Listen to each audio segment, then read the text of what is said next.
Billies, wake up, Billies. We gotta keep moving, na na na na. Wake up, Billies, wake up, Billies. Everybody gotta put their time in. Wake up, Billies, wake up, Billies. Voice our opinion and place your calling. WB. Be yourself, see yourself. This is a show of people. Billies our hope, so reason. Nobody feel left out is the vibe we dealing. Let's find a solution. Yeah, yeah, yeah. Love, respect, unselfishness and cooperation. That's how we need to build a strong nation. We are the people to make the changes. We are the changes. WB. And all the things that will feel happen like God blue skies. And nothing make people get victimized. Let's work together for better. We got to unite. Billies, yeah. Wake up, Billies. Wake up, Billies. Another day is here. Wake up, Billies. Wake up, Billies. We gotta keep moving. Na na na na. Wake up, Billies. Wake up, Billies. Everybody gotta put their time in. Wake up, Billies. Wake up, Billies. Voice our opinion and place your calling. WB. Get up, make every day count. Don't waste it, people. Do your part, play a role, get where you need to. You can tune in for work or in your vehicle. If you got a problem, pick up the phone. Why wait till the time? Calling is a show with no matter even if you're at home. Just call in. WB. Wake up, Billies. Wake up, Billies. Another day is here. Wake up, Billies. Wake up, Billies. We gotta keep moving. Na na na na. Wake up, Billies. Wake up, Billies. Everybody gotta put their time in. Wake up, Billies. Wake up, Billies. Voice our opinion and place your calling. WB. Be yourself, see yourself. This is a show of people. Billies our hope, so to needless reason. Nobody feel left out is the vibe we dealing. Let's find a solution. Yeah, yeah, yeah. Love, respect, unselfishness and cooperation. That's how we need to build a strong nation. We are the people to make the changes. We are the changes. WB. And all the things that will feel happen like God blue skies. And nothing make people get victimized. Let's work together for better. We got to unite. Billies, yeah. Wake up, Billies. Wake up, Billies. Another day is here. Wake up, Billies. Wake up, Billies. We gotta keep moving. Na na na na. Wake up, Billies. Wake up, Billies. Everybody gotta put their time in. Wake up, Billies. Wake up, Billies. Voice our opinion and place your calling. WB.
Good morning, Billies. Welcome to the WB Wake Up Billies Morning Vibes for today, Tuesday, the 15th of October, 2024. Mose Hyde hosting this morning.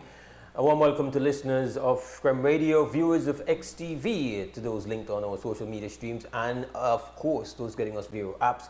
Simulcast coverage is great having you on board for the return to normal activities after a 3-day weekend. You know how much you love your 3-day weekend. It's like you're so addicted to that. But yeah, we got one of those. And now we are on to our regular get you up and get you ready mode here inside Wake Up Billies Morning Vibes, Billies' premier morning conversation.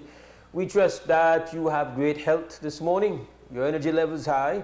Give thanks always for vibrations that are positive. And then, of course, in our interest, we hope your morning is flexible and has all the space in it that we can be a part of your routine as you get ready for your Tuesday. We do get started, as you know, with what we call around here the preliminaries, which means that we get to serve you a little bit of news just to get the day started. But before we get to our morning news update, we've got your general weather forecast. This is provided to us by the National Meteorological Service, and forecaster on duty this morning is Francisco Wellington. Let's find out what kind of weather we can expect today. Relatively moist conditions persist and will support cloudy spells today and tonight. Only showers or isolated thunderstorms will develop today and tonight, and this trend will continue Wednesday. On Wednesday night, showers will increase over most areas. Winds today along the coast and over the open seas will be light and variable, and seas will be slight. High tides will occur at 8:09 this morning and 8:22 tonight. Low tides follow at 2:29 this afternoon and 2:50 tomorrow morning. Temperature afternoon will peak at 77 Fahrenheit up in the Maya Mountains, 86 along the coast, and 92 inland. The moon will rise at 4:18 this evening, followed by sunset at 5:30. In the sarcasm forecast, sarcasm amounts are expected to remain low with only minimal impacts during the next 2 weeks. In the tropical weather outlook, tropical cyclone formation is not expected in the North Atlantic, Caribbean Sea, or Gulf of Mexico during the next 48 hours. That's the latest from the Belize. Do have a pleasant day.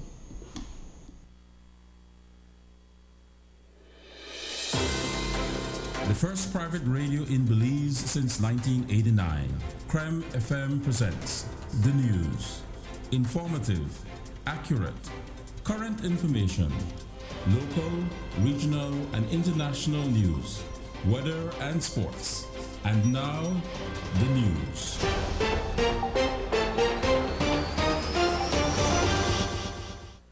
Making news this morning, there are reports that a teenager was killed in a road traffic accident Monday morning near mile 3 on the Southern Highway. The identity of the deceased has not yet been revealed, but reports are that he was riding a motorcycle when he was rear-ended by a vehicle and was gravely injured. Here in Belize City, there was also a motorcycle accident in which a cyclist was reported to have crashed into the back of a vehicle Monday night. Also last night at around 9, there was a two-vehicle collision near Tubal on the Philip Gosen Highway in which 3 people are reported to have been seriously injured. We'll have more details when more information becomes available. For some years, people in different parts of the world have been hit with more extreme weather that leaves in its wake significant destruction and displacement. Another UN climate change conference is coming up next month, and we asked Minister of Climate Change, Honorable Orlando Hyde, if small island developing states SIDS can expect to twist the arm of the wealthier nations who actually contribute more to global warming and who are themselves experiencing greater impacts from climate change to donate more in climate change financing for SIDS. Hyde said the current administration in the U.S. appears apprised of the reality of climate change, but says SIDS would be concerned if there is a change in administration which could turn in a different direction. That the current U.S. administration, because they are also in favor of looking for more finances because they are favorable towards ameliorating the effects of climate change, that it would be good to partner with them for sure. But they also have other programs where that they are pushing and that we can partner with them. For example, Special Envoy John Kerry was the one who came up with a proposal for all of us to join the bandwagon globally to reduce the production of methane, especially from landfills, and of course there's the other one with cattle production. And so we joined, and we are trying to do our best to do our part in the mitigation of the production of methane and how it affects climate change. Now, if there is a change in administration in the US, we don't know exactly what's going to happen, but I know you know about Project 25, where it doesn't seem likely that they will be supporting climate change as much as is being done currently. But we'll have to see what happens first. Are you worried? Are countries like Belize and AOC is worried that if Trump wins, he again will pull out from the Paris Agreement? If they pull out from the Paris Agreement, certainly we will be worried. But perhaps maybe on the global stage, we don't know what happens with the relationship with individual countries. Maybe that still remains the same. The President of Kenya, William Ruto, welcomed Haitian Prime Minister Gary Conille in Nairobi, Kenya, on Friday to discuss the continuation of the multi-security support mission for Haiti. The two leaders urged the international partners to fulfill their commitments to the UN-backed peacekeeping mission in Haiti. They say the current budget is set to run out in March 2025. So far, Kenya has deployed 400 police officers to Haiti. However, 2,500 in total were promised by different countries. Kenya plans to deploy another 600 police officers next month. In the case of Belize, the government has said it will only send soldiers on the mission if certain conditions are met. So far, Belize has only sent 2 senior soldiers on the mission. 862 students graduated from the different degree and certificate programs at the University of Belize on Saturday, October 12th. 24% of the class of 2024 were males. The top performing students in the associate, bachelor's, certificate, and diploma programs were individually recognized. Top performing student across all certificate programs was Catherine Espadas with a 3.83 cumulative average in the certificate in primary education program.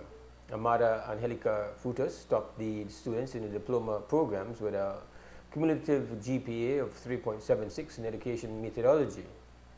Nayalisa Trejo was recognized as the top academic performer for the associate degree program with a GPA of 3.97 in biology and chemistry. In the bachelor degree program, Angelita Pollard was the top performer with a GPA of 3.94 in accounting. Keynote speaker was Dr. Adrian Corey, Associate Dean for Clinical Studies of the UB School of Medicine and Belize's first cardiothoracic surgeon. During the ceremony, there was a posthumous conferral of an honorary doctorate degree of Doctor of Letters to Harrison Pilgrim, who greatly contributed to the development of the university. Back in August, Cabinet asked the Minister of Sustainable Development for his ministry to spearhead an initiative to get Belizeans to plant 1 million trees over the next 5 years, especially in urban and suburban areas. Cabinet noted that the initiative may include policy and legislative changes to encourage, facilitate, and promote the greening of areas inside and outside protected areas, including coastal, marine, and terrestrial areas. In a recent interview, we asked Minister Orlando Hyde how they plan on getting Belizeans planting those million trees. Minister Julius Espat was the one who brought up the idea in Cabinet, and Prime Minister and Cabinet agreed that it's something that we can work on. But recall that we also have a bond challenge commitment for us to plant 276,000 acres, which includes areas of degraded lands within and outside protected areas, agriculture lands that have been degraded, and also mangroves along the coast and elsewhere. So it will be part of our bond challenge, but because they want to see how we can plant these million trees as soon as possible, we formed a small task force, and with the ministry, we are right now preparing a cost and estimate so as we could present to Cabinet to see if we can find the funds to do it. But there was another idea that can be part of it, but it might not be sufficient. So we are thinking about making some policy changes in other sectors that can be amended or added so that it incentivizes people to be able to plant. So, for example, if the Ministry of Finance issues a concession or for a company that comes in, but not a concession, but there is a foreign direct investment. And if that investor comes in to invest, let's say, $10–20 million, more than likely, many of these companies request from the Ministry of Finance to get a financial incentive, a fiscal incentive. So if a fiscal incentive says, well, you can bring in your equipment duty-free, you can bring in utility vehicles free of duties, then we can put within that piece of legislation that, yes, you will get your fiscal incentive, but there is one condition that you will have to plant a certain percentage of trees, 10,000 trees, 5,000 trees, which is good for us. Would that include, because you're saying you have to find financing around Belize City, along Belize City? Well, I would want to say, I would want to say so. So we are always talking about the destruction of the mangrove because of the development, putting in infrastructure, hotels, whatever.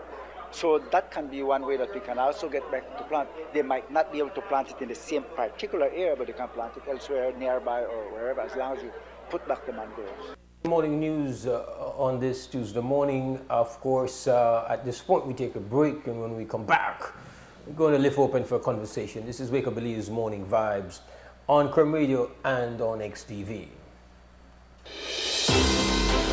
The first private radio in Belize since 1989.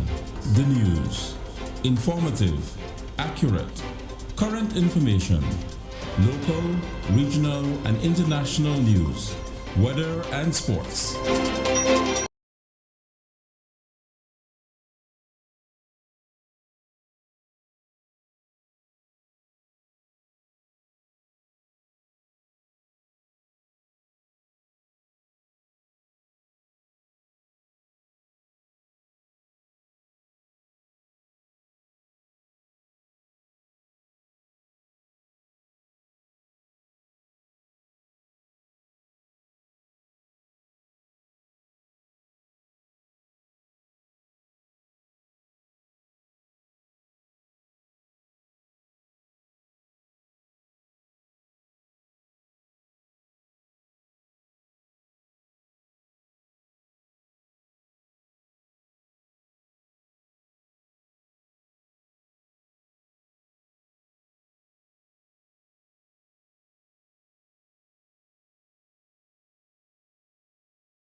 All right, welcome back to the WB Wake Up Belize Morning Vibes. Mose Hyde hosting today, Tuesday the 15th of October 2024. And as you should know, this is a talk show where you get to contribute your views and thoughts, and we invite you to utilize our phone number. It's 280-5848. We are available to you, of course, on Creme Radio and XTV. We're also being streamed. Let me just say, we've been back now for almost 2 weeks or so on YouTube, and so we want to just be very specific to encourage you to utilize our YouTube channel. We know a lot of your devices, in particular your televisions, come equipped now with straight YouTube apps. You could go on YouTube and it's just like you're just getting it on a regular channel. So yes, you get it on your phones, your laptops and all of that, but it's also available on most of your smart televisions, and you just go to XTV Belize. For our sake, and for your little gesture of solidarity with us, of support to us, you know, we know that based on all the analytics, far more people watch your channel than those that are willing to subscribe. Who knows why people are uncomfortable making that little move to subscribe? There is no fee. I think the word subscribe suggests that you are paying something. Well, yes, you are. What you're doing is that you're paying support, visible support that demonstrates and can be used to support that particular channel that you like. But there is nothing per se coming out of your pocket. Nobody's is coming to send you a monthly bill. Of course, the reality is that to make sure that we are available to you, there's a cost. And to make sure that we are able to maintain our level of sovereignty, we have to figure out how to pay the bills.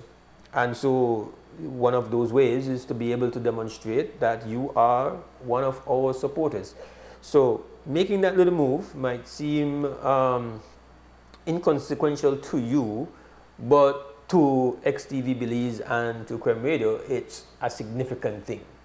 And so we ask of you, we challenge you today, and that's why we spend the first couple of minutes of the talk show talking about it. Do it. You know, cast your thing. There are no known medical consequences of subscribing to a YouTube channel, especially one that is wholesome. And we don't even get to the part where they want you to go for notifications. Just subscribe. Do it today. Build up a subscription basis. And to those who have already subscribed, give thanks. We don't, you're not going to be bombarded with anything. We just want to get you on board officially. Make it official. All right? Make the relationship official. That's what it really is. So put on your subscription on XTV Belize. Give thanks. Again, let me just repeat. The telephone number 280-5848. That is the direct line. While you work out your schedule and get ready to get into a show, a couple of things that we've spent some time talking about on this show, unfortunately. Debt continues on the roadways, as we don't even have names really, but our news is reporting that yes, a teenager lost their life on the Southern Highway. And apparently in town there was another accident, and then last night on the Philip Golson Highway there was a road accident between motor vehicles. Serious injuries, we don't know. Later on, of course, in the day, our news team is going to make sure that you get all the details filled in. We've been talking about that, and unfortunately we see that there is an attempt by the enforcement arm to really stop, at least at the checkpoints that I've been through, and we got a lot of checkpoints, checkpoints all over the place. But we see, excuse me, sorry, we see a number of emphasis and motorbike being pulled over. There's obviously a conscious effort to ensure that the people who are riding these motorbikes are properly papered up. So we know that obviously there's some attention being given to that. I don't know if that alone is somehow going to make our roadways safer, but we do know, unfortunately, it seems almost like clockwork that when we get here after a weekend, we have to report on some person, more than likely a young person. In fact, last week or the week before that, we had to report on a 11-month-old child. And of course, we've been lamenting the fact that people are generally not just riding the bikes by themselves, just out of their own reality and their own, commuting. The whole family is on the bike. And people say, well, this is irresponsible. It's unsafe.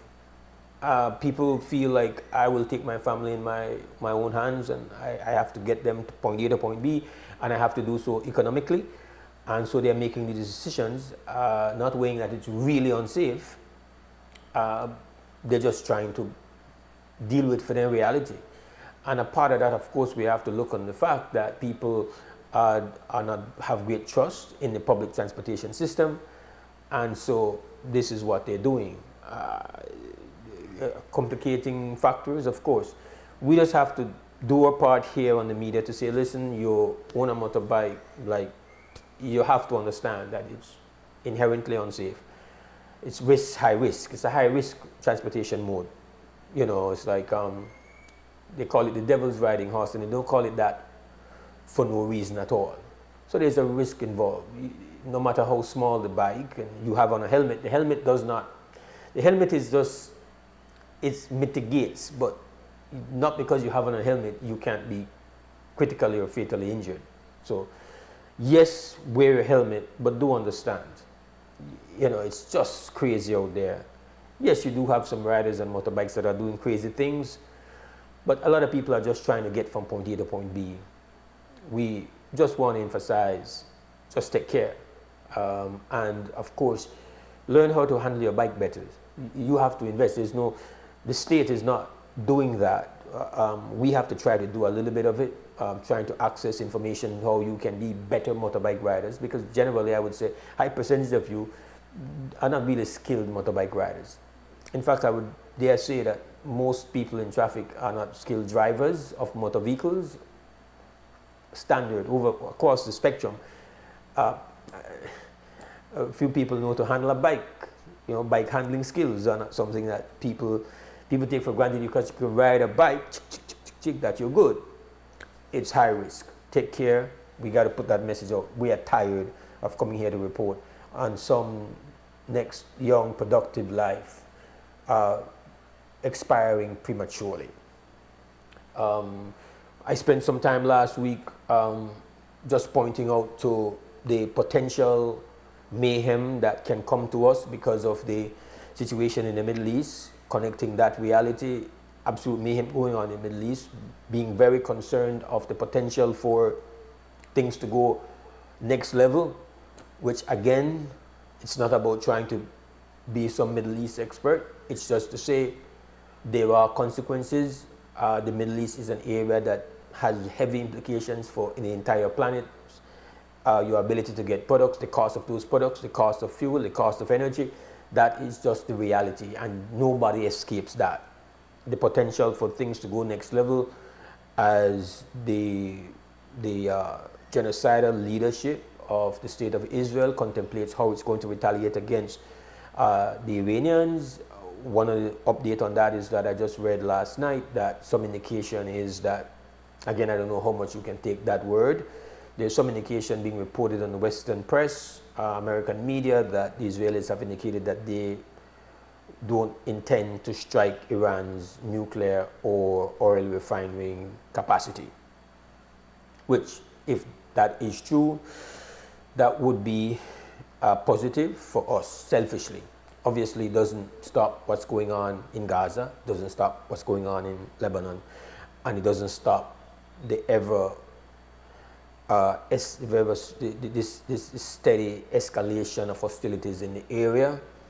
But that would be another level based on everything I've read, and we spent some time last week talking about that. We've also spent considerable time talking about that thing which we know that people don't spend a lot of time really focused on, except when there is a BTV trip and we have to deal with the fallout from that trip. And so over the past 3 or 4 weeks, we've had significant conversations on this matter. And so late last week, we saw I didn't see the version of Uncut on Channel 7 with Jules Vasquez and His Excellency Ambassador Asad Schuman. I've only seen the excerpts from that conversation, which of course deal with the South-Stone matter. And essentially, the ambassador's position was one that, let's not, I guess if I'm to really describe his energy, is like, don't make a mountain out of a molehill. We got, you know, there's some, don't get hype up about that. Just that not much really. This thing has improved, and steady she goes, and no get hype up. No get hype up over very little, right? No make a mountain out of a molehill. That's essentially, you know, the esteemed ambassador's position, who he plays a very significant role in Belize's present reality at the ICJ. And, you know, even to the point, one of the points he made that I remembered, and were to deal with the fact that, well, you know, this whole thing about a boat ramming a boat, that's not true. Like, that's an exaggeration in his view. And also, he referenced a bit on the matter that this is not really a government-sanctioned policy. So, obviously, what he's saying is that, you know, you have some little operational people down there in the South-Stone that are a little bit aggressive. They're not sanctioned. You know, again, I know a big thing. And so, essentially, what in that media presentation, a man who has been a part of the Belize Guatemala process for decades, highly esteemed. We've had him on the show. It was a lot of, you know, we've had some significant conversations with the ambassador, and so I saw those comments and felt, well, okay, so it's not surprising, but then again, it's, even if the position of the people who are handling the Belize Guatemala matter is that we don't want to follow that. We prefer to ignore that. I don't know to what end, essentially, you are going to label that, what is going on in the South-Stone, as just something that is not really significant. That is dishonest. There's no, it's like, you can state your position and we can disagree with your position and saying, listen, we don't want to get preoccupied with that right now. Like, at least my personal opinion would be to disagree with you, but I want to respect the fact that, well, you are coming and you're saying to us, listen, we are being strategic here. There's a fire burning down there, but we can't really deal with that fire, or it's not in our interest to deal with that fire right now, or guess what? We have a capacity problem to deal with that fire, or strategically it's more important for us to use our resources to try to deal with the biggest fire we have going on at the ICJ. Again, it's not that I would agree with that position. The fact of the matter is that my position would be, you know, I don't understand. I think you have a responsibility to one is not without the other. But I would still respect the clarity of your position, rather than to say to me and to say to the Belizean people that this is not one thing, to the point of telling us that what we see on a video is not what we are really seeing. Like that is dishonest. And if you're going to be dishonest with a thing that I can see with my 2 eyes on a video, then how do I then, on what grounds do I have confidence and trust that you are going to be honest with things I can't see and can't hear? So I think it is absolutely unacceptable. I understand that this is not this is a thing for broad shoulders. This is a thing for leadership. This is not a small problem to try to solve. Nobody's trying to do that. In fact, it's the reverse. It's to say, listen, do not come and say that what's happening there is something that we cannot put on the government of Guatemala as being something that they're allowing to happen. Because if it is that is going on without the agreement, without the permission of the state of Guatemala, then that's even a bigger problem. That's even a bigger problem. So to say that, well, they're not the government of Guatemala, they caused that, and to say that as some kind of comfort, and you guys will call me and tell me whether or not you think that this makes no sense. But the bottom line is that if you said to me, not really stressed with the government of South Sudan, because the government of Guatemala not really there with that. They're not into this. We have to take the leadership. When they said at the UN, we have to believe that version of Guatemala. Then what you're saying to me is that there is a command control problem in Guatemala, which is really, we understand that is one of the problems, but that makes it even a more serious consideration of what is going on in the South Sudan. Because then, if the leadership of Guatemala are unable to contain military aggression in the South Sudan because they want out there to act rogue, what value it is if we even secure some kind of complete victory at the ICJ, where the state is saying that they are going to, and interpreted to mean that they are a part and they are legitimately a part of the ICJ. How can we have some assurance and some guarantee that, well, at that point in time, the command and control of the state and the government of Guatemala will be able to prevail on those elements when they are not even complying right now with what you are telling me are the wishes of the people of the government of Guatemala, that we don't really want any to do that, but that's what them boy they go on. How on Creator's good earth could that possibly be comfort to me and to people? How could that possibly be a narrative that gives one a sense of confidence? Again, so even the depiction of this situation as you're trying to paint it and characterize it, even if we look at it that way, it's not good. But still, we have to also accept the fact that you're being dishonest. You're telling us to not believe what we see with our eyes. That is that there is no other way to describe it.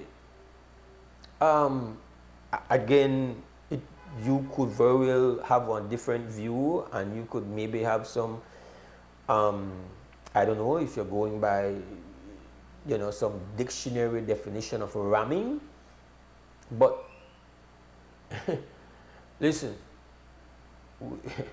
we the Ramanjam with Lord Weban for 3 or 4 decades, we got idea what a ram. Ram a part of we national expression of energy. Ramanjama. We know about it. So maybe, I don't know what needs to happen for it to be considered as ram. I don't know how much miles per hour the next boat have to go for it to be a ram. But anybody where got a water know, one thing where you know what happen, the boats they collide. Now, one of the reasons why boats have bumpers on it, I don't know if you know that, Ambassador, that boats got a bumper. And then bumper exists to make sure that they know the crash. Krem, good morning, WB. Yeah, Mose, morning, Yes, brother. Yeah, I just want to call for, like echo, like the sentiments that you are sharing right now. When I saw that uncut interview where this man, right, Asad Schumann, he's the man we're going across this country, and they convince people that, hey, you know what, want to sing the ICJ, nothing will happen for the SARS. Soon you are free if you go without no Guatemalan interference. So when they bring this up to him, he just dismisses like, you the joke, man, really bring this up to me for, that's a nothing. You know, I mean, it was so disrespectful to me, and to me, I would have believed to all the other Belizeans when he said, look, you know what, if the Guatemalans don't want to kill him, he couldn't kill him. So not with that. This man did not even accept the fact that Guatemalan armed forces invaded Belize on that day, the 29th of August, and rammed the boat. It was clear in the song where the Guatemalan general on that boat told the captain of our boat, look, I will shoot your engine. I have the right to shoot your engine because you are in Guatemala. We were just a few hundred feet from the Belize Defense Force forward operating base on the Belize side of the Sarsoon. Clearly on the Belize side. And this Asad Schumann just tried to dismiss that. In fact, he tried to make a joke of it. I wish people could go back to Uncut and see the man trying to sprawl off in a Jewish couch there and say like, hey, how you tell this, sir? You know, like nothing, no kind of respect, no kind of acknowledgement that, okay, the OAS, who every minute they go raise money for to keep them employed down there for kind of monitor this situation. Not a word from them. He hadn't said a word from that. And as a human, never even acknowledged the fact that Guatemalan forces came into Belize's territory and rammed their boat with innocent civilians. They were fully armed. Jews point out to the man that to Assad, look, the Guatemalans were fully armed, while not one person in the Belize boat had any kind of ammunition. It had women and children on it. And this man just like, he just played it off like, you know, like, your jokes you give me or Jules, you know? So I mean, I can't believe that we have this kind of representation to represent Belize in the international community who, in my opinion, don't really give a damn about what the Guatemalans doing on the Sarsoon. Don't give a damn about the invasion at the Columbia Forest. Right there, within another few hundred feet of the outpost in the Columbia Forest. They got bridge, my brother. You want them to build a bridge and nobody now know about that? Right? Yet last week, Monday, you have 3 helicopters or so flying, but none of them can observe what's happening on the crowds observe what's happening on the Belize-Guatemala border. Yeah, Will, I'm glad you called. Have you had the chance to speak to or heard from any of the other passengers who were part of that excursion since the ambassador's interview on Channel 7? Have you heard from any of them that essentially what is being done is that what happened there is being downplayed and essentially dismissed? Has anybody reached out? You've heard anything from any of them? Yeah, definitely. The couple of the young ladies that was on the boat, they were alarmed at Asad Schumann's statements. And we are, as usual, we usually have like foreigners with us sometimes. Most of the time, we have a foreigner with us, an Australian guy, and he like called me up and he's like, man, I cannot believe that the government just have this kind of representation and not taking what happened on the Sarsoon serious.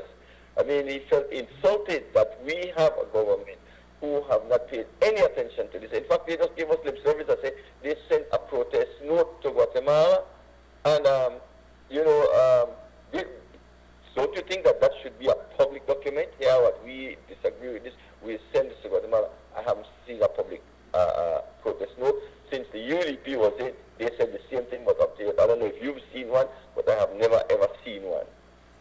I've never seen a protest note, but I think the point that has to be made is either way, no problem, right? If we are told that this is not being sanctioned by the government of Guatemala, to some extent that's a bigger problem. So Guatemala have two governments then. Now which one we are? So you're confirming. I mean, it's not to say that we have not been having that discussion, but the point is that they are using that as an excuse for why what's happening down there should not be a concern, which flies in the face of logic. If my partner that I am going to the ICJ with, my partner in peace, because that's how we are being characterized, we are locked in, partners in peace-seeking diplomacy, my partner don't have no control I house. That is a consequential fact, because me and you could sign whatever we want to sign, the ICJ could say whatever we want to say, but essentially where we got here, we did talk to the wrong people. We did negotiate and we did at the ICJ with the wrong people, because right before our very eyes we have one parallel chain of command where they set its own order right before our very eyes. How could that be something where we're supposed to now look away from? So the fact that that is being suggested as some kind of calming reality makes no sense to me, but it's also extremely troubling that the ambassador was willing to tell us what we saw was not what we saw. It's to say to anybody that's been on a boat on water that what happened there with that next boat and that was not being rammed, that it's like, where to deal with, brother? You could say, well, listen, all is well that ends well. The boat never sink or nothing. But you don't play around on water. One bigger boat colliding with a smaller boat, you don't know all the different things that could happen, including somebody who can't swim falling off of the boat. Like you don't play games on boat. So you can't be dismissive of any collision will take place with boats. Like you don't even want your boat to collide with a pier, with a bridge. That's what you try to avoid. That's why people put bumpers on a boat. So you belittle the people when they're on a boat, where if I am sure if the ambassador was on the boat at the time, he would have one different view of what took place. Yeah, and you know, another thing was, as we are speaking about this, and I'm replaying this, right? Yeah. It's not like the boat, the Guatemalan Armed Forces boat came and rammed their boat, right? He came, rammed their boat.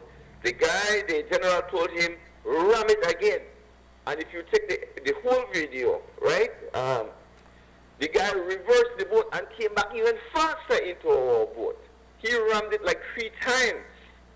And we realized that, you know what, hey man, you know what, this is when people in the boat really start to get like panicky, and with good reason, because they're not like, okay, you come in and you say, okay, you ram the boat maybe intentionally because you don't know if you control your boat. But you revert, the Guatemalan captain reversed his boat, you know, Mose, and came back again and rammed their boat another time. You see, the one thing for somebody like the caller where love being contrarian, love being anti, kind of like the Chihuahua. Having these views and calling in a talk show, he's a private citizen. From a private citizen Carleen or got any views or write something on Facebook or that how they feel, all right. You know, everybody entitled to their opinion. But we are talking here about somebody who is, I believe he is our ambassador to the Hague. That he is the front person. Getting paid with Belizean taxpayers' money. He is the front person that is leading the team to secure the sovereign territorial interests of the nation of Belize. So what he says in the public domain is extremely important. No, if you have a situation where somebody decides that they want to, because what you've done now is that you've given the Guatemalan a recording. Nobody in the future now could go and protest with great credibility of how consequential the matter is in the Sarsoon. Because what they now have, and it's not their first bit of evidence, what they now have is somebody in official capacity essentially saying, speaking their position. That's not a big thing. They have evidence to show, they have the clip for sure, but this is how you feel about it. You can't come now and say that's a big problem, because you have already stated to the public and gone on the record to say that it's not a big problem. So it's the many different ways that was not a good look and was not in our interest and a total unacceptable disaster. It's just too numerous to mention, but and just to really go into each one of those to say, listen, this was just terrible songbite after terrible songbite. And again, it is terrible because we're dealing with one of the most consequential things you could deal with, the safety and the sovereignty of the people and the nation of Belize. Like, this is not play matter. This is not some kind of, this is everybody's interest. Not because everybody not get up this morning and talk about that mean they're not something consequential. And I feel that there should be on the record an objection to what was said there. It has to be on the record. And then again, if his position on that is accepted, then his position reflects the position of the government of Belize. They cannot, unless they are on the record, they're associating themselves from that point of view, then they are a part of that point of view. Because you cannot take away, this was not, oh, well, today I talk as a regular citizen. No, you're in a capacity as being officially involved with the team, that you're actually the leader of the team, that is pursuing, quote unquote, the victory at the ICJ.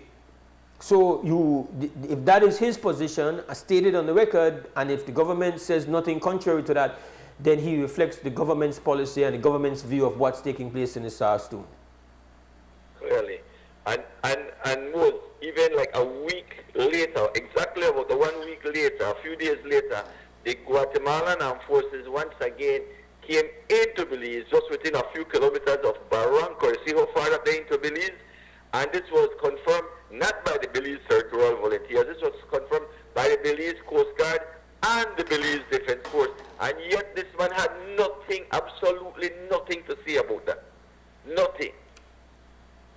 Yeah, I feel that objection to what was said there has to be formalized, but it can't just be our ranting on a talk show. And I know that you are consistently a man that puts out these things on the record. There's something has to be put on the record objecting to that and calling on the government to clarify and to state whether or not it's in agreement with what was said there in that public space.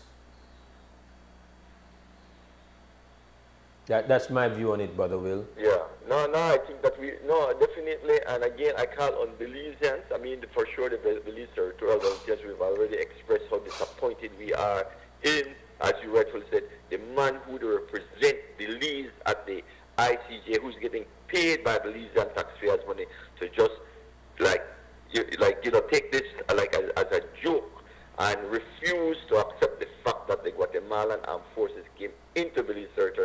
and assaulted Belizeans. You know, we were actually thinking of, you know, just filing a report to the police too, because if any Belizean go and assault any other Belizeans, they have the right to file a report about that, about assault, and Guatemalans assaulted the territorial volunteers on that day. And threatening words. Yeah. All right, well, I give thanks for the call, brother. This Okay. is Wake Up Belize Morning Vibes. We will go to Tucson Scam, and Tucson Scam is sponsored by Fort Point Security. Then we will take our first break of the morning. This is WUB Wake Up Belize Morning Vibes. It's Tuesday, the 15th of October, 2024.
Vibe 7:45 on this Tuesday morning, 15th October 2024.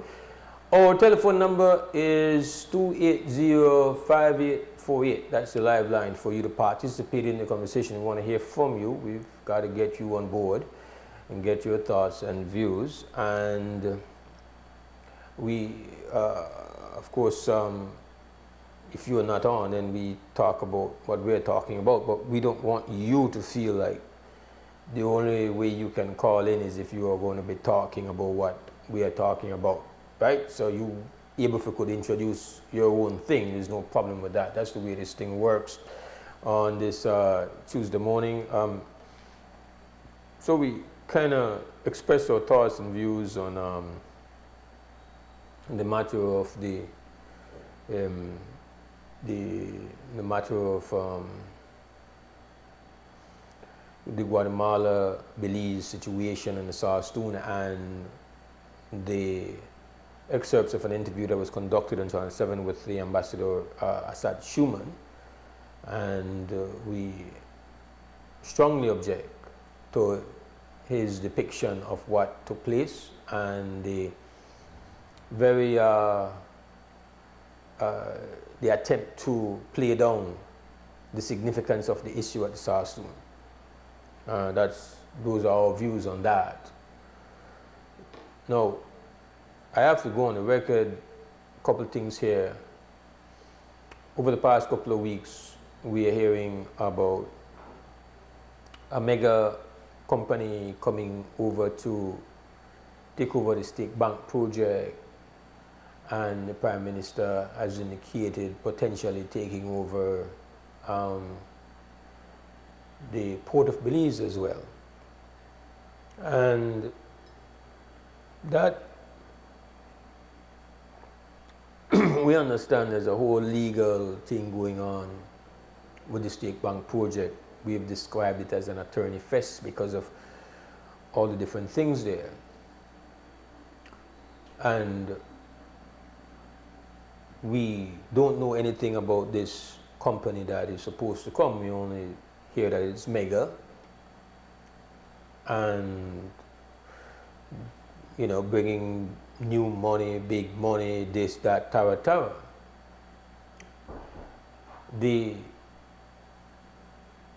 couple things I feel about. One, because I'm very familiar with the experience of the Belizean workers down at Port of Belize under the privatization debacle. Very familiar firsthand. There's no long distance understanding of what took place with that, and familiar with a lot of the fighting and a lot of the struggling that took place. In my view, this was a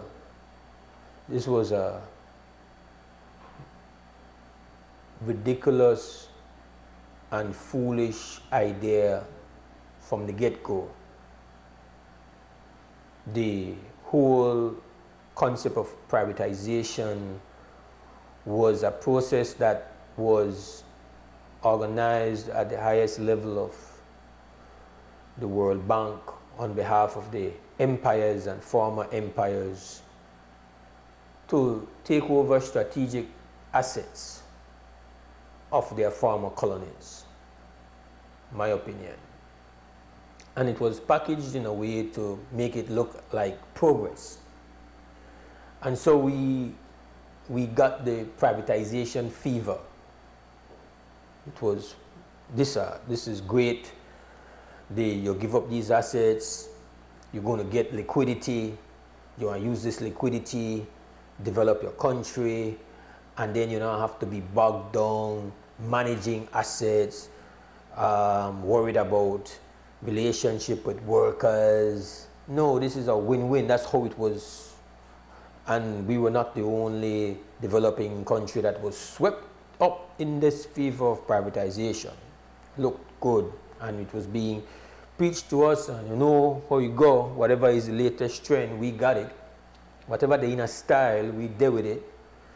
And so we take some strategic sovereign assets and decide to have one yard sale with them. We gonna yard sale with things where we had in our possession. And if you look at most of those yard sales, it's hard to find one that really and truly was in our interest long term. And most of them cost us dearly, a lot of money. We had to walk back way from BEL. We had to walk back way from BTL. We had to walk back way with BWS. And we had to walk back way from the port. We pay a price for having gone down that road.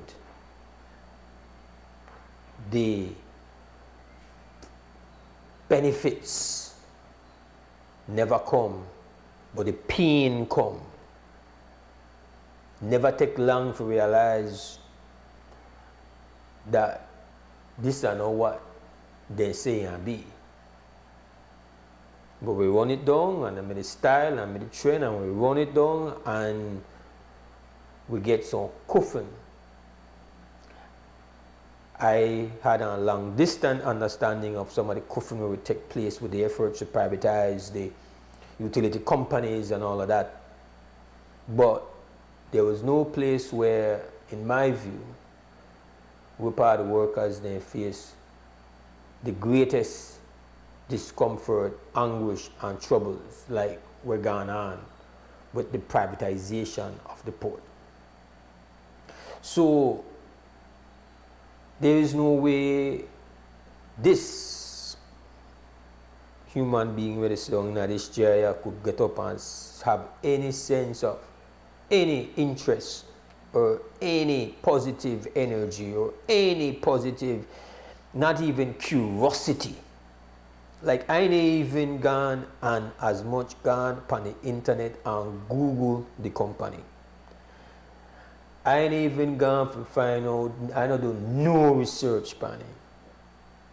Then could very well be saints and patriots and Samaritans. Could very well be that our company will have 500 years of being saints and Samaritans. Could very well be. But I don't know, and I know I know. Because I ain't even want even feel the urge to go peep.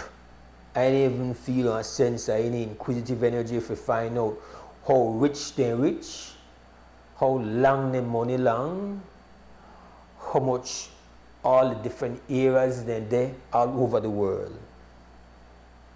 Because in my view, lived experience supposed to be one of our greatest teachers, supposed to be one of our greatest compass. We're supposed to ideally be able to best case scenario that for see before it happen. Best case scenario that for be able to have GPS and compass from the beginning. But for damn sure, human beings supposed to learn from things when they've gone through, and that's supposed they can't feel compass. You got the compass we're supposed to, you know, some people good at seeing things ahead before it comes, the troubles. So, I don't know, I don't think we should. Some people are great at that.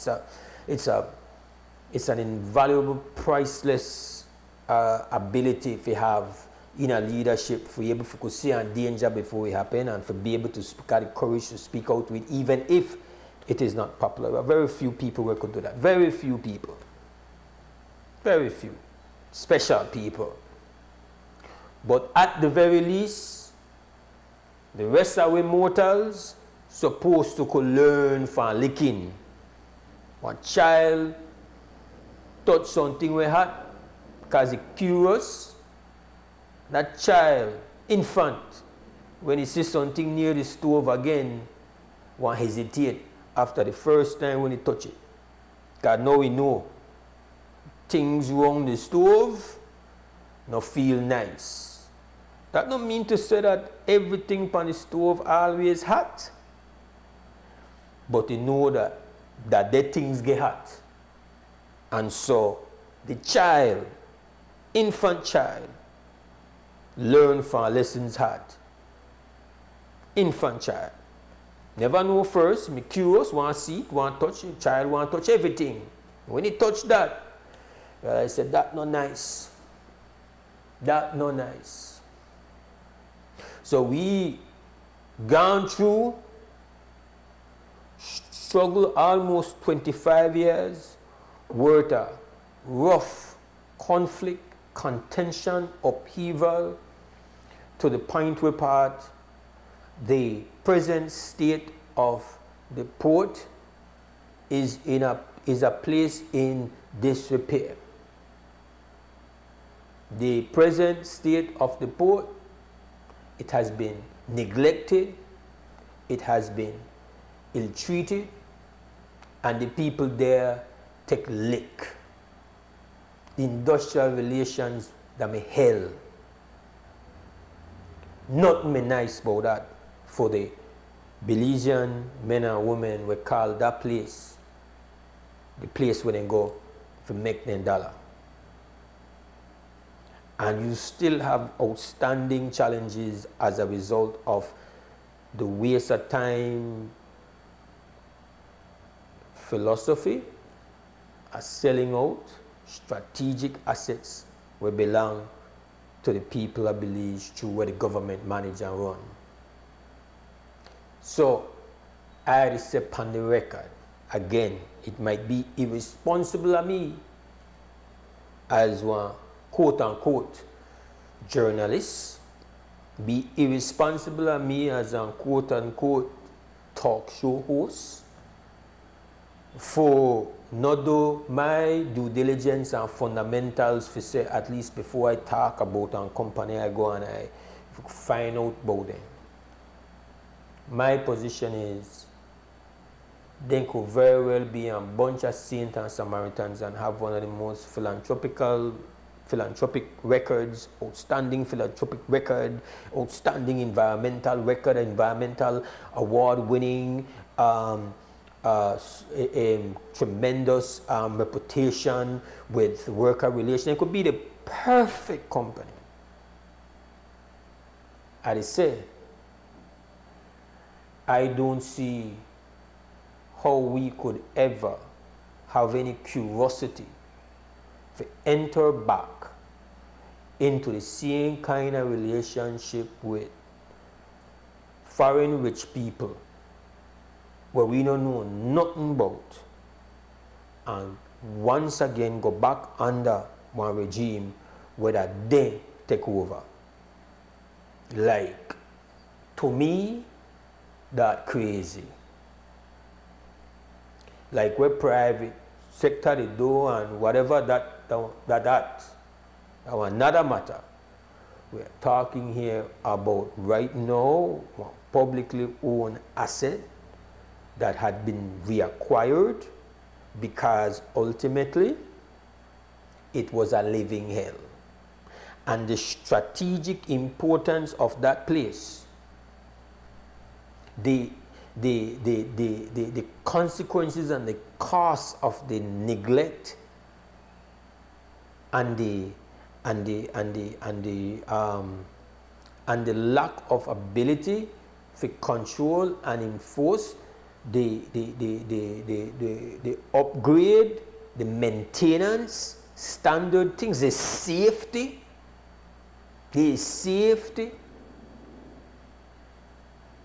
Man, watch ya. Me, I know it could smell nice and you could tell me all the nice thing about it. I don't want to eat. I don't want none. I know I know. Go in a break and come back.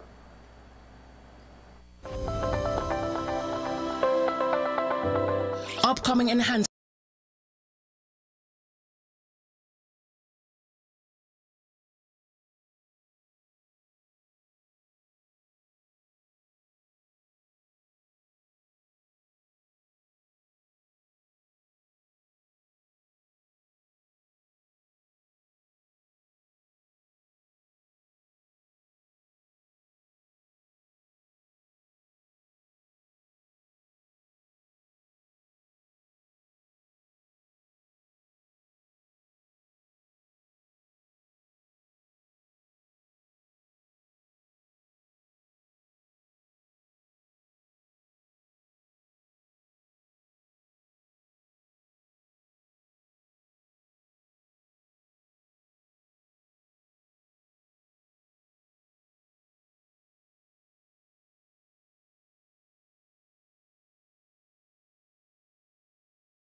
All right, welcome back to the WB Wake Up Belize Morning Vibes. Mose Hyde in the house with you on this Tuesday morning, 15th October 2024. Our telephone number is 280-5848. That's the live line for you to participate in the conversation. We want to hear from you. We've got until 9 o'clock to rumble inside Belize's premier morning conversation. One of the things I'm not fascinated by, but that I pay a lot of attention to, let me just say that it would appear, all evidence, with about 3 weeks to go before the general elections in the United States of America, which, whether you like it or not, it's the empire.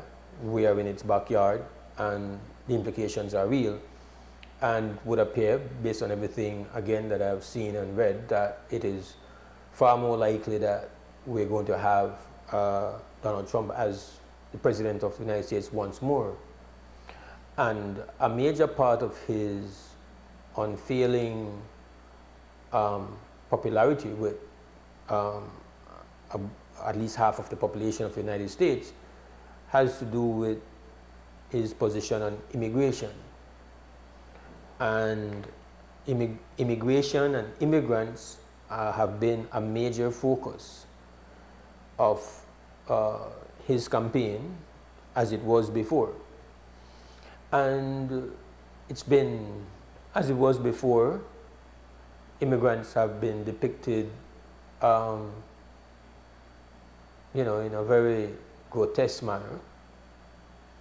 And I spent some time looking at videos and reading articles from the people who are devout followers of Mr. Trump and what is called the MAGA philosophy.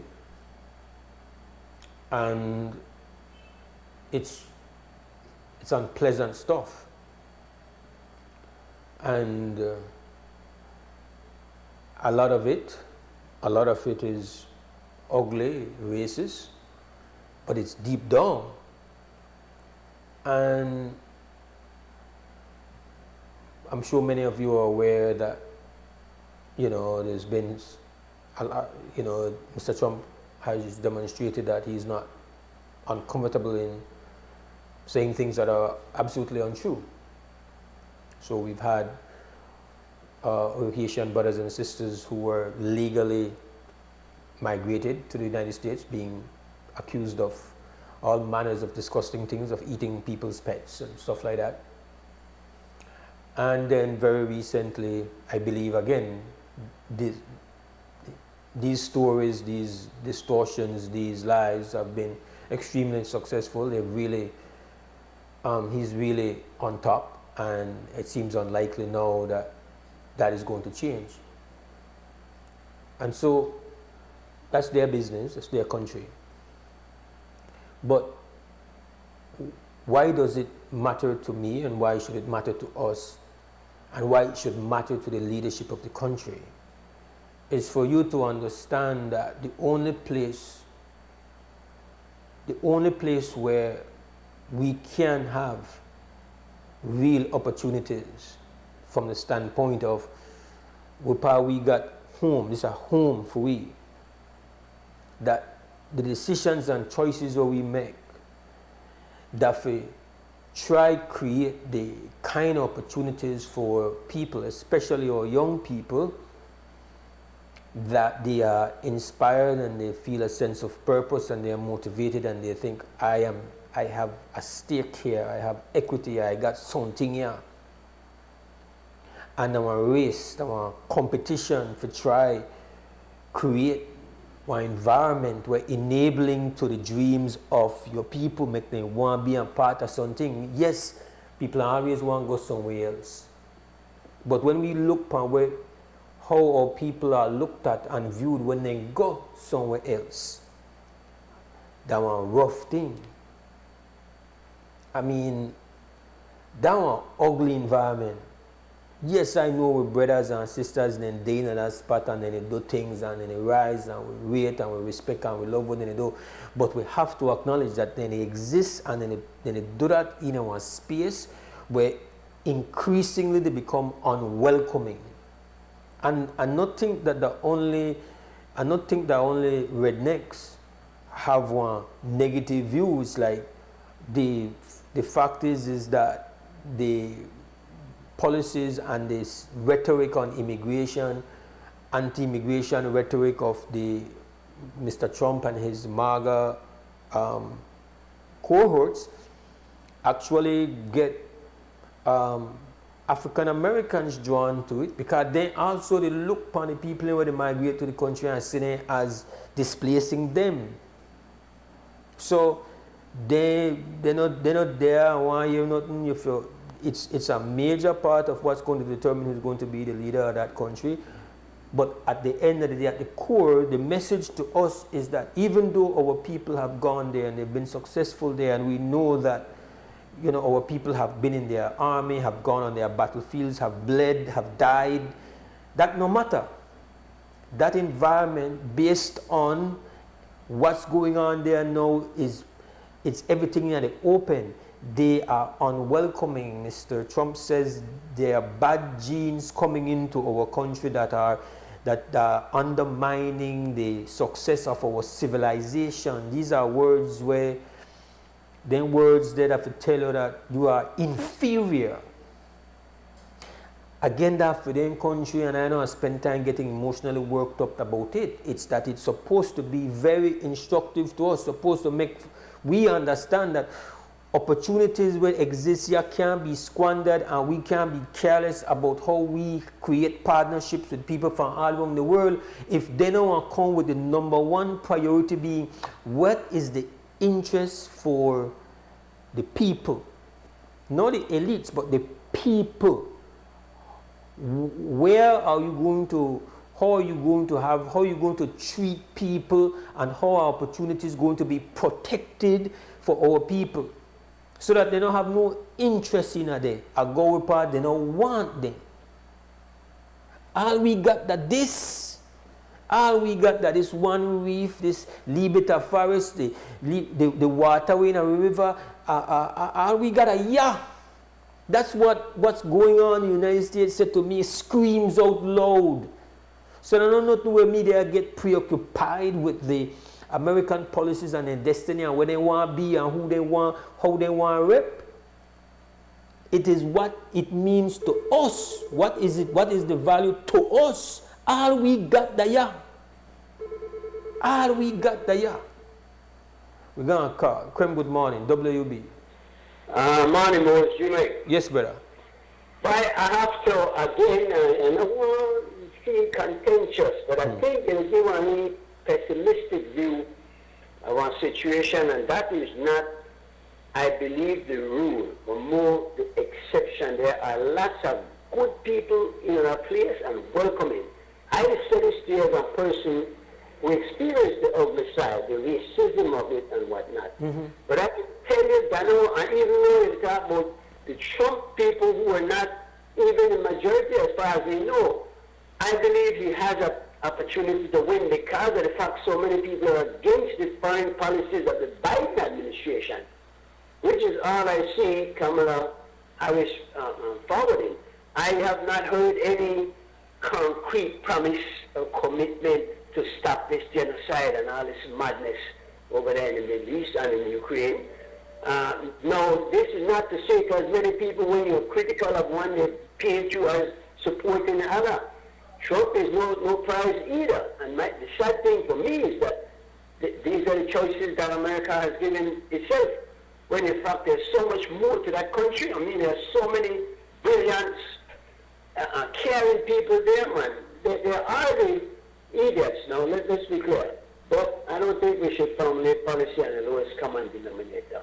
Just my thoughts on this morning. So, obviously, I'm not suggesting that there are not multiple factors.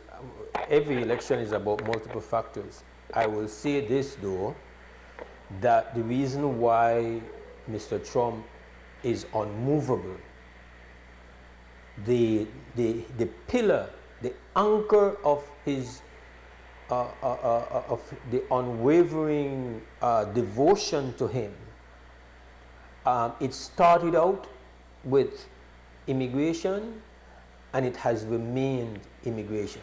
So obviously there are multiple factors, and I know they worry about Miss Harris or what did he do or whatever. I am saying here, and I would never suggest that America don't have good people. Everywhere have good people and people where not share that view.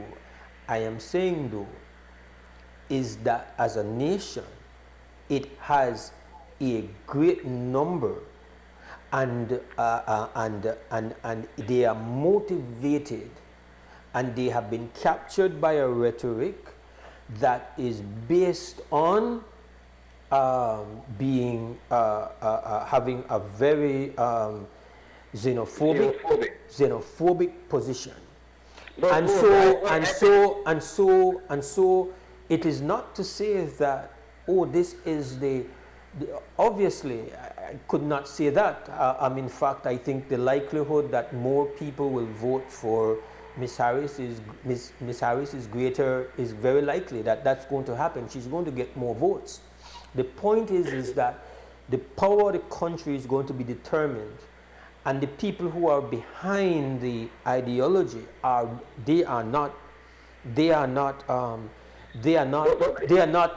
ambiguous about who they believe has to be dealt with and how they are to be dealt with. So I think again, I know they want to dive into the nuances or into the debate for them debate. I think what I wanted to say. Just 1 second. Yes, do you really believe that the people who support Trump do so because of his immigration policies or in spite of his immigration policies? I believe that the anti-immigration to the MAGA movement is like John 3:16 for Christians. But the MAGA movement is not all that Trump has, though. The MAGA movement is the extremists. It is the loyal concentration, the unmovable part of his base. He cannot be defeated easily because they will not entertain. Are there that many of them you say, Mose, because they're not on a sad situation? That's frightening. It's about based on their numbers, is about 40% of the electorate. I don't believe that. I really you have to watch statistics carefully and who are polled and whatnot. Listen, I speak opinions. I don't speak as if though I these things are. I understand. I speak opinions, but I speak opinions based on what I read, and so I try my best. I try my best to expose myself, and at times to great unpleasant energies, very toxic energies. It's not to read some of the things I've read, to listen to some of these speakers, to listen to some of these podcasts from these right-wing people. But you can't paint everybody with a broad brush like that, Mose. That's not fair. Did not paint. My God, my brother, I'm trying my best to be reasonable with you. They made no attempt to say that the entire population of America is this.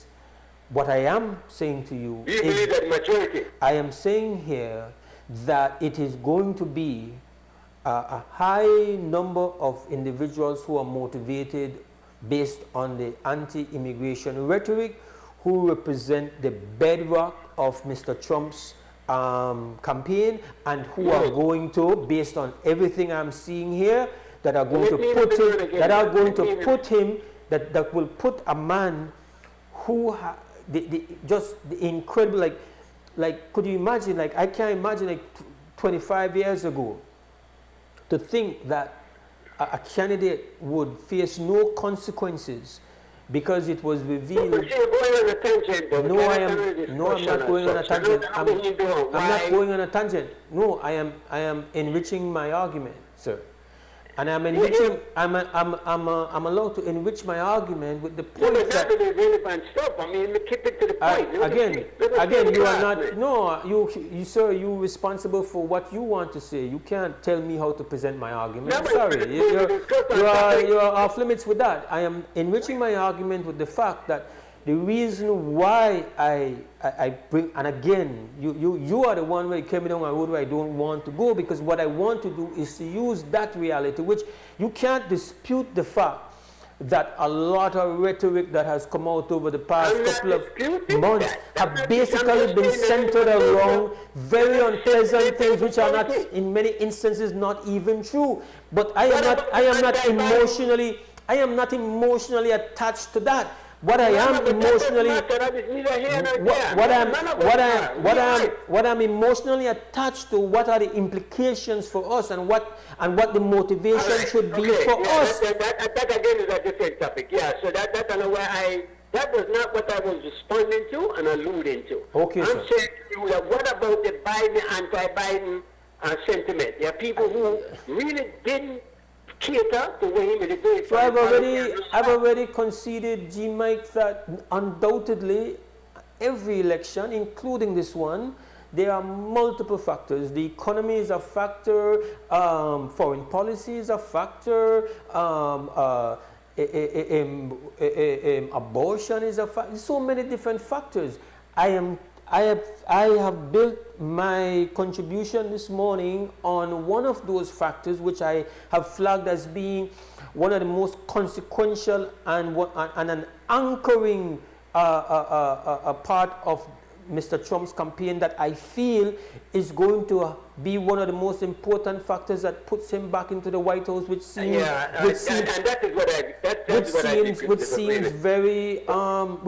very extremely inevitable.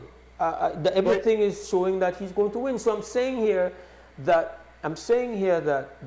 again, it's one of the reasons why, I don't know if you notice, that even in 2016 on the show, even in the face of all the polling showing that Mrs. Clinton was going to win, I said Mr. Trump is going to win.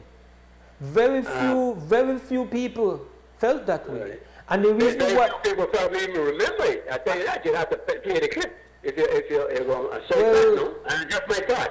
But I'm saying that the argument has. I'm not about to. But listen here, brother. I was making a simple point, Moses. Simple point. I don't think that the majority of people are like you say they are. No, and there are a lot of believers will tell you how well they live in the US of A. How many friends they have made. Again, you are misconstruing or misstating either purposefully or because you have not understood me.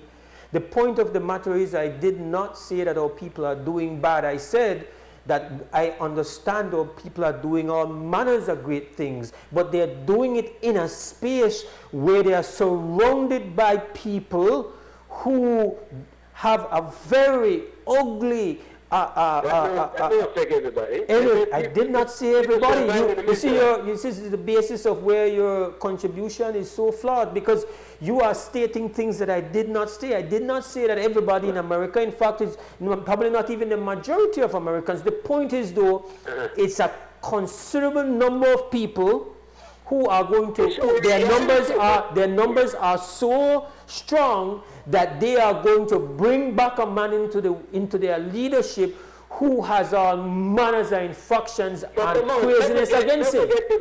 Let me get to the crux of this. You're saying that is what will make Trump win. I am saying that it is the leading cause of his inevitable return to the White House. I disagree. So we are right there. We agree to disagree. Have a nice day. I don't even like that line, agree to disagree. No, I just disagree. There's no agreement that needs to be done.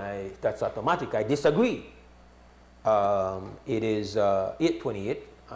The point is not to get into an American election argument. It's like, yes, we have a family over there. We have our friends over there. We are definitely connected, and yes, there are some things that are policies that are going to happen that are going to affect us. It's not to say we are completely unaffected by what's going to happen there. Of course we are going to be affected. There are changes coming. But my main thing here this morning was not about those. It's about what should be motivating us, and in particular what should be motivating our leaders. Because yes, our people will go, and yes, our people have gone, and yes, they have shone brightly. Yes, we understand that so many of us are living examples of what is so, what is so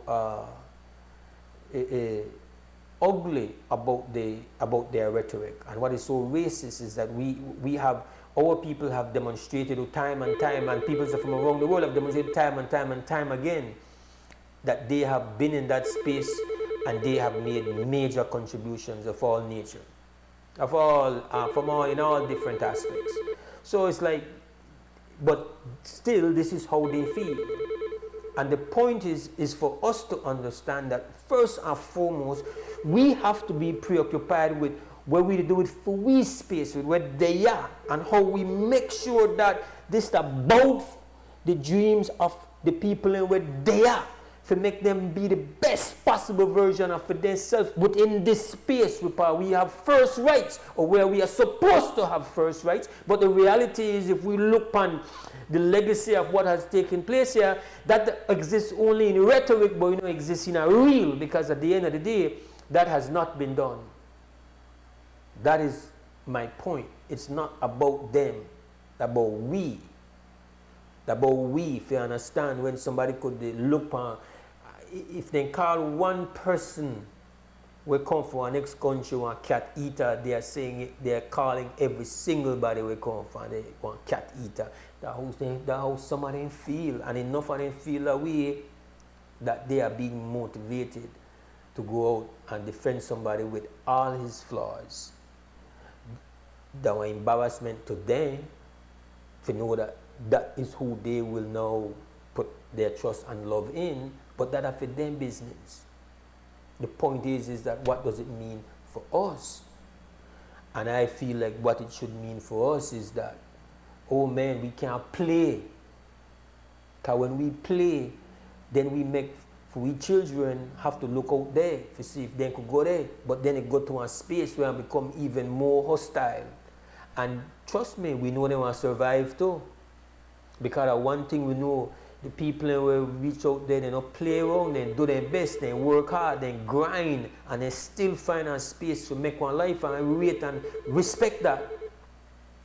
But we would have want people where they come up here and understand that they have one fair chance to make for their dream here. And that the part of the thing stacked against them. It shouldn't be stacked against who have first rights here. But the reality is that is the case, at least in my opinion. I'll take this call and then I'm going to break. WUB, good. Okay, we lost the call. We're going to take a break and come back.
Tuesday morning, the 15th of October 2024.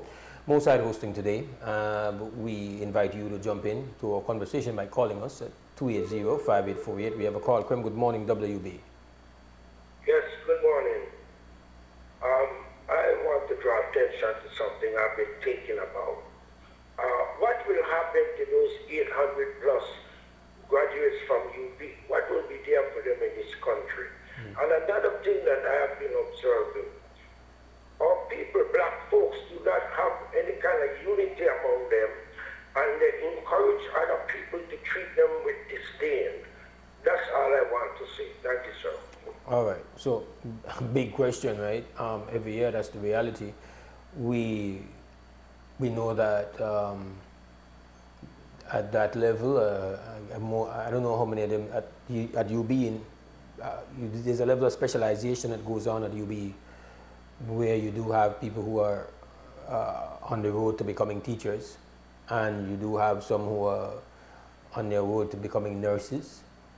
I know that, again, there's an agriculture component to UB. There's marine environment conservation. So there are things there that they have been specialized in, especially at the level of the bachelor's, where, you know, some obviously would go on to get higher education, but now they're going to be looking at jobs. I don't know what type of jobs exist if you simply went and took business, as some might do. I don't know.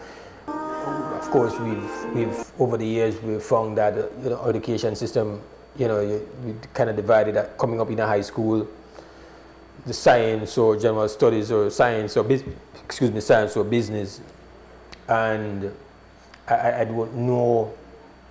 There was a time when they were just trying to give people like a background so they can become more clerical. I don't know to what extent our education system has actually really come out of that and look upon where they go on here. Coming out of the high schools, we know a lot of our young people are going into these BPOs.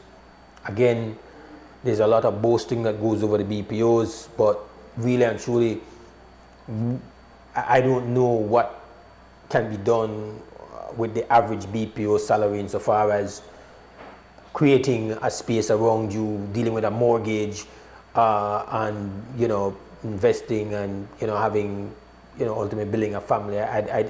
To me, it's at least for the average. I don't tell you do have people who are at the top of that who are doing well, but just looking at what the average is, it would seem like that is not a place where you can just build an entire career, at least all the young people that have entered it. And so I don't know how that can be considered like the main course.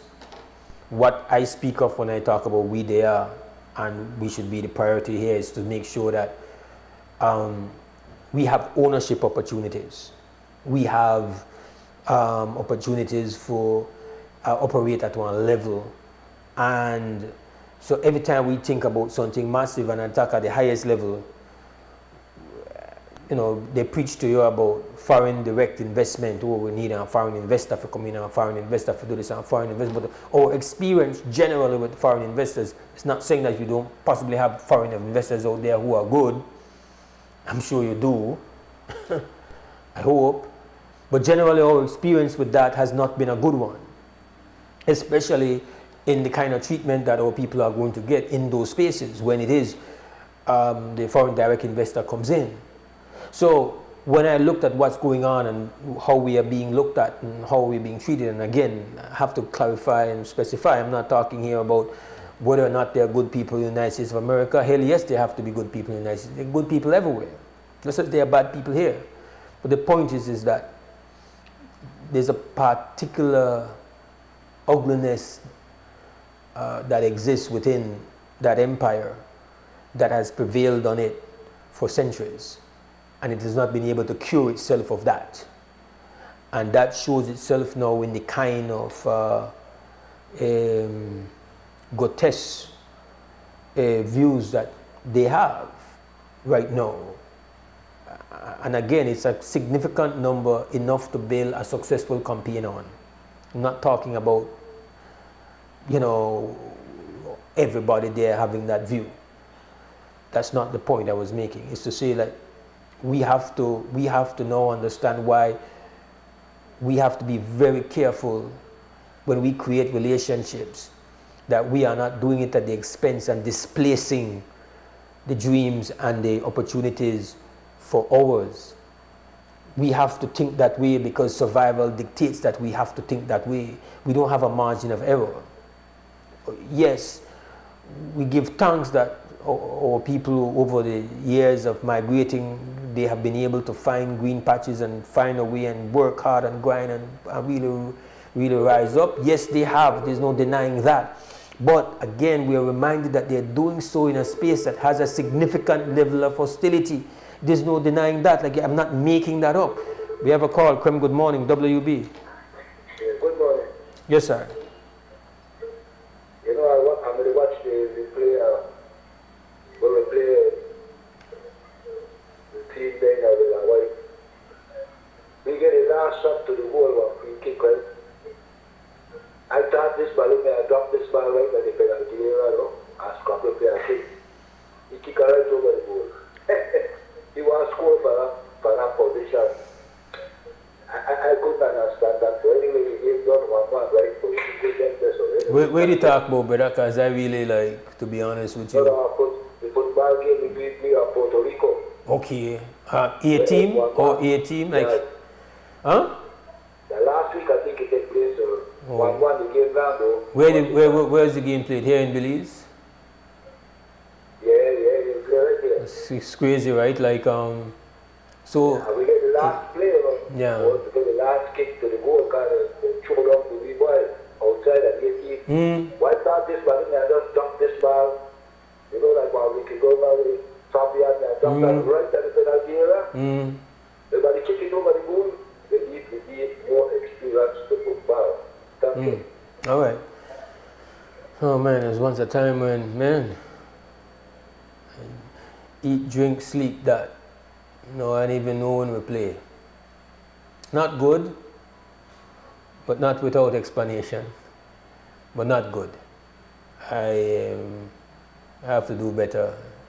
Not that I'm not fully in my interest, want to see the best for every single sporting effort we represent Belize and got Belize pan and chest. But that could be a very serious addiction to go down that road there. It's a rough place to go, because sometimes one lot of bitterness and one lot of craziness exists when they try support them processes. So that kind of like self-preservation in a way, if invest so much yourself emotionally in things. But hey, thanks for making I know that happened. And again, I don't know that the best efforts are being made to publicize and market teams and the players and the games. Obviously, it could be better, because I don't know. And I don't watch social media. I watch social media, so strange. But Andrea with Puerto Rico is quality, and had a chance to win. That's good to hear. Wish them all the best, obviously. It's 8:50. We're going to take our last break, come back and wrap up. It's an massive season with massive deals and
All right, welcome back to the WB Wake Up Belize Morning Vibes. Mose Hyde with the last couple of minutes before we close off.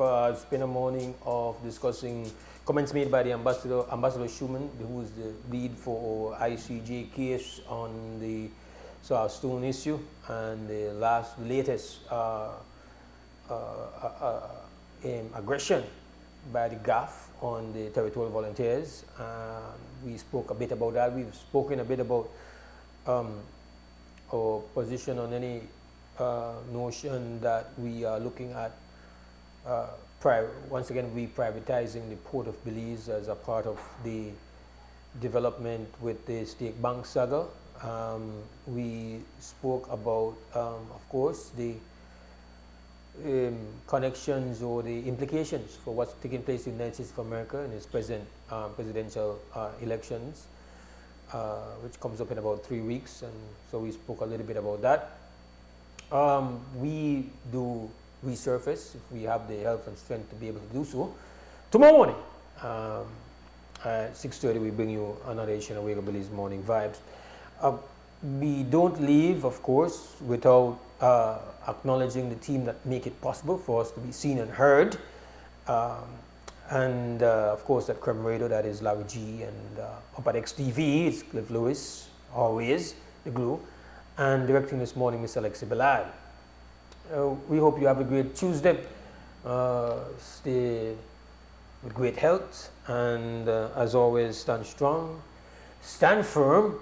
For now, gone! Belize, wake up, Belize. Wake up, Belize. Wake up, Belize. Wake up, Belize. Wake up, Belize. Another day is here. Wake up, Belize. Wake up, Belize. We gotta keep moving. Na na na na. Wake up, Belize. Wake up, Belize. Everybody gotta put their time in. Wake up, Belize. Wake up, Belize. Voice our opinion and place your calling. WB. Be yourself, see yourself. This is a show of people. Belize our hopes up to needless reason. Nobody feel left out. It's the vibe we dealing. Let's find a solution. Yeah, yeah, yeah. Love, respect, unselfishness and cooperation. That's how we need to build a strong nation. We are the people to make the changes. We are the changes. WB.